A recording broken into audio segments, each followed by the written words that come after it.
নমস্কাৰ, মোৰ আন এটা ভিডিঅ'লৈ আপোনালোক সকলোকে স্বাগতম জনাইছোঁ। আজি দেখুৱাম মই ঘৰতে বোৱা নুনি মেখেলা চাদৰ আৰু লগতে লৈ আহিছোঁ ধুনীয়া ধুনীয়া ফুলৰ চানেকি। আপোনালোকৰ যদি ভিডিঅ'টো চাই ভাল লাগে লাইক কৰিব, কমেণ্ট কৰিব আৰু চেনেলটো ছাবস্ক্ৰাইব কৰি কাষতে থকা বেল আইকনটো টিপি অল কৰি ৰাখিব, তেতিয়া আমাৰ ভিডিঅ'সমূহৰ নটিফিকেশ্যন আপোনালোকলৈ প্ৰথমে আহিব। এইখন চাদৰখনৰ আঁচলটোত 3টা লাইন বুটা বাচিছোঁ। নীলা, ৰঙা, সেউজীয়া আৰু কমলা ৰঙৰ 3টা লাইন বাচিছোঁ আঁচলটোত।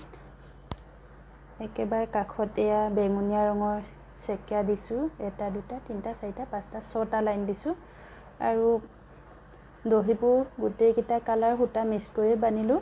চাদৰখনত ৰাখি থোৱা সূতাইদি বানিছোঁ, নতুনকৈ লগোৱা নাই আৰু পটি দিয়া নাই। বেঙুনীয়া ৰঙৰ পাৰি দিছোঁ, মাজত সৰু সৰু বিন্দি বুটা দিছোঁ, গোটেইকেইটা কালাৰৰ 1, 2টা দিছোঁ। এইটো বেঙুনীয়া, এইটো ৰঙা, সেউজীয়া, এনেকৈ গোটেইকেইটা কালাৰৰে দিছোঁ আৰু বুটাবোৰ এনেকৈ উল্টা ফালে ঘূৰাই দিছোঁ।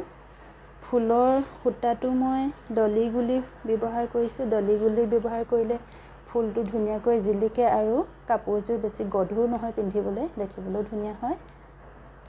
নুনি কাপোৰ বওঁতে আমি গোটেই কাপোৰযোৰ দীঘে বানিয়ে নুনি বলে মানে পিন্ধিবলৈ অসুবিধা হয়, খমখমীয়া হয়। সেইকাৰণে মই লগোৱা সূতাটোত দিশটো পদ্মিনী সূতা লগাইছোঁ আৰু বোৱাটোহে নুনি দিছোঁ, তেতিয়া কাপোৰখন পিন্ধিবলৈ অকণমান সুবিধা হয়। এয়া কোমল হৈছে।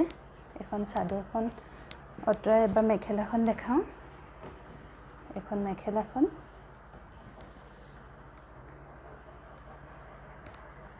মেখেলাখনতো 3টা লাইন দিছোঁ তলত বুটা, 3টা লাইন। ফুলৰ তলত এটা চেকিয়া দিছোঁ বেঙুনীয়া ৰঙৰ আৰু মাজলৈ 2টা লাইন সেৰেঙাকৈ বিন্দি বুটা দিছোঁ। এইটো 1টা লাইন, এইটো 1টা লাইন। পিছফালে মই শাৰী ফলছ লগাইছোঁ। শাৰী ফলছ লগালে বেছি গধুৰ নহয়, সৰুকৈ আৰু ওপৰৰ বুটাবোৰ ঘূৰাই দিছোঁ যিহেতু, সেইটো কাৰণে সূতাবোৰ ওলাই যোৱাৰ কোনো ভয় নাই।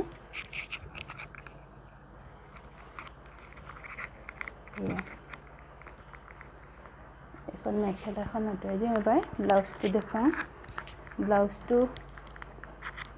এইটো ব্লাউজটো একেবাৰে চিম্পুলকৈ চিলাইছোঁ। পিছফালে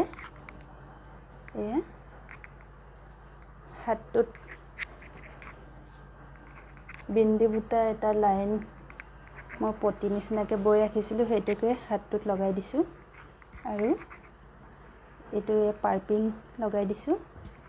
এইযোৰ মোৰ ঘৰত বোৱা নুনি কাপোৰযোৰ আৰু আপোনালোকক দেখুৱাম ইয়াৰ চানেকি আৰু লগতে আৰু 2টামান ফুলৰ চানেকি।